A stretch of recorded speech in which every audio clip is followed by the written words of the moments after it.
تو اس سے جلتے ہوئے یا اس کی ان فضیلت کو پسند نہ کرتے ہوئے انسان عقل و شعور کی ہر حد کو توڑ دیتا ہے اور حقائق کا بھی انکار کرنے لگ جاتا ہے۔ اب اس کے شان نزول میں بیان کیا جاتا ہے کہ یہودیوں کا ایک عالم تھا عبداللہ بن سوریہ، اس نے نبی کریم علیہ السلام سے کہا کہ آپ کے پاس آسمان سے کوئی فرشتہ آتا ہے؟ فرمایا جبریل امی۔ تو اس ابن سوریہ عالم نے کہا کہ وہ ہمارا دشمن ہے، ہم پر تو وہ عذاب اور غضب ہی لے کر اترتا رہا ہے، تو ہم اس کی لائی ہوئی وحی پر ایمان لانے سے معذور ہیں۔ تو اس آیت میں اس کا رد فرمایا جا رہا ہے کہ جبریل اپنی طرف سے تو کچھ نہیں کرتا، وہ تو صرف اللہ تعالیٰ کے حکم کی تعمیل پر مقرر ہے۔ اگر جبریل سے تمہیں دشمنی ہے تو اس کا مطلب یہ ہے کہ اللہ تعالیٰ بھی تمہارا دشمن ہے۔ اور یہاں یہ آیت اس امر پر بھی دلالت کرتی ہے کہ اللہ تعالیٰ کی مقبول اور مقرب بندوں کی دشمنی اللہ تعالیٰ کی عداوت کا باعث بن جاتی ہے، تو جس سے اللہ ناراض ہو جائے اس کا کہیں کوئی ٹھکانہ نہیں رہے گا۔ ایک حدیث قدسی بھی ہے کہ اللہ نے ارشاد فرمایا، نبی کریم علیہ السلام فرماتے ہیں کہ من عادی لی ولی فقد آذنتہ بالحرب، کہ جس نے میرے کسی ولی سے عداوت کی میں اس کے ساتھ جنگ کا اعلان کرتا ہوں۔ اب غور کریں کہ اللہ رب العزت فرما رہے ہیں کہ میں اس کے ساتھ جنگ کا اعلان کرتا ہوں جو جس نے میرے ولی سے دشمنی کی۔ تو اب یہ دھیان رکھیں کہ کسی اللہ کے نیک بندے کے بارے میں کوئی ایسے کلمات اپنی زبان سے نہیں نکالنے چاہیے۔ اور اس کے بعد ارشاد باری تعالیٰ ہے من کان عدوا للہ و ملائکتہ و رسلہ و جبریل و میکائیل فإن اللہ عدو للکافرین، کہ جو کوئی دشمن ہو اللہ کا، اس کے فرشتوں، اس کے رسولوں، جبریل اور میکائیل کا، تو اللہ بھی دشمن ہے ان کافروں کا۔ یہاں اللہ رب العزت نے واضح الفاظ میں بتا دیا۔ تو جو کوئی اللہ اور اللہ کے حبیب کو پسند نہیں کرتا، اللہ کے فرشتوں کو پسند نہیں کرتا، تو اللہ رب العزت نے بھی اعلان کر دیا کہ فإن اللہ عدو للکافرین۔ اس کے بعد اگلی آیت مبارکہ میں ارشاد ہوتا ہے وَلَقَدْ أَنزَلْنَا إِلَيْكَ آيَاتٍ بَيِّنَاتٍ، یقیناً ہم نے اتارے ہیں آپ پر روشن نشان، وَمَا يَكْفُرُ بِهَا إِلَّا الْفَاسِقُونَ، اور کوئی بھی انکار نہیں کر سکتا ان کے بجز نافرمانوں کے۔ تو اس آیت کا بھی شان نزول میں یہ بات آتی ہے کہ مالک بن سیف یہودی نے نبی کریم علیہ السلام نے جب یہود کو اللہ تعالیٰ کے وہ عہد یاد دلائے تو اس نے عہد کا ہی انکار کر دیا۔ تو حالانکہ نبی کریم علیہ السلام کے اوصاف ان کی تورات میں بیان کیے گئے تھے، اور آپ صلی اللہ علیہ وآلہ وسلم بھی کھلی نشانیاں لے کر آئے تھے، یعنی نظر آ رہا تھا کہ جو اب پچھلی کتابوں میں آپ کی خوشخبریاں سنائی جاتی نہیں وہ ساری ان سب پر آپ پورے اترتے ہیں، مگر اس کے باوجود وہ انکار کر رہے ہیں۔ حالانکہ جبریل امی تو وہی قرآن پاک لے کر آ رہے ہیں جس سے پچھلی کتابوں کی تصدیق ہو رہی ہے۔ اب ان کو تو یہ چاہیے تھا کہ دوڑ کر ایمان لے آتے، اور جو باتیں اب تک وہ لوگوں سے کہتے رہے تھے کہ وہ آنے والے ہیں وہ اللہ کے حبیب، تو اب انہی کی بات کی تصدیق بھی ہو جاتی،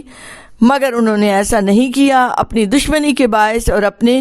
اس دل کی تنگی کے باعث جو وہ نبی کریم علیہ السلام کو قبول نہ کر سکے۔ اور اس کے بعد ارشاد ہوتا ہے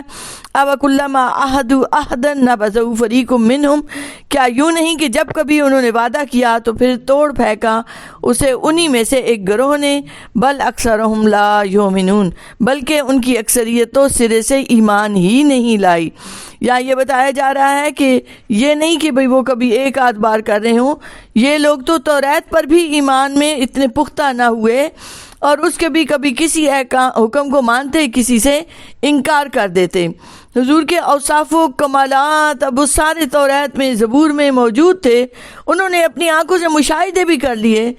تو اس کے بجائے کہ وہ ایمان لاتے انہوں نے اپنی ہی مقدس کتابوں کی انہوں نے بے ادبی کی، اس میں تعریف کی، اس کو پس پشت ڈالا اور ان کو بھی ماننے سے انکار کر دیا۔ تو بھلا جس قوم کی ہٹ درمی کا اور ضد کا یہ عالم ہو اس سے بھلا ہدایت کی کوئی توقع کی جا سکتی ہے؟ تو آپ دیکھیں تو اللہ رب العزت نے ہمیں بھی سلیقہ عطا فرمایا کہ سورہ فاتحہ پڑھتے ہیں ہم نماز میں کھڑے ہو کر، پھر اہدنا الصراط المستقیم کہتے ہیں بار بار، تو اللہ سے ہر بار ہدایت کی دعا مانگیں، اللہ سے حکمت مانگیں۔ تو یہ بڑی ہے، وہ اللہ فرماتا ہے کہ جسے حکمت اور دانائی دی گئی اسے خیر کثیر عطا ہوئی، جسے ہدایت مل گئی وہی تو کامیاب ہے۔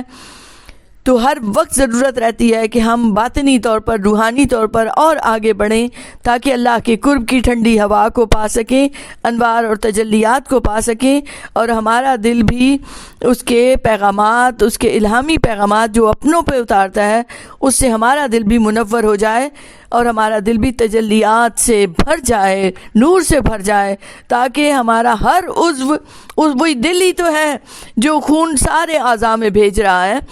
تو جب دل پاکیزہ ہوگا، نور والا ہوگا، تو اس سے جو پمپ ہو کے خون جاتا ہے، ہاتھوں میں جاتا ہے، پاؤں میں جاتا ہے، تو وہ پھر اعضاء گناہوں سے رک جائیں گے کہ ان کے اندر نورانیت ہوگی۔ تو یہ یاد رکھیں کہ اللہ رب العزت اپنے انوار و تجلیات انسانی قلب پر اتارتا ہے، اور وہ جو زمین و آسمان کی وسعتوں میں نہیں سماتا، اس نے اپنے لیے مومن کے دل کو پسند کیا، اپنے رہائش کے لیے، ٹھکانے کے لیے۔ تو ہم کیسے لوگ ہیں جو غافل ہیں، ہمارے آگے پردے پڑے ہوئے ہیں، یہ ہماری غلطیوں کے پردے ہیں، گناہوں کے اور خطاؤں کے پردے ہیں۔ اللہ رب العزت سے دعا کرتی ہوں کہ یہ پردے ہٹ جائیں اور ہم اللہ کے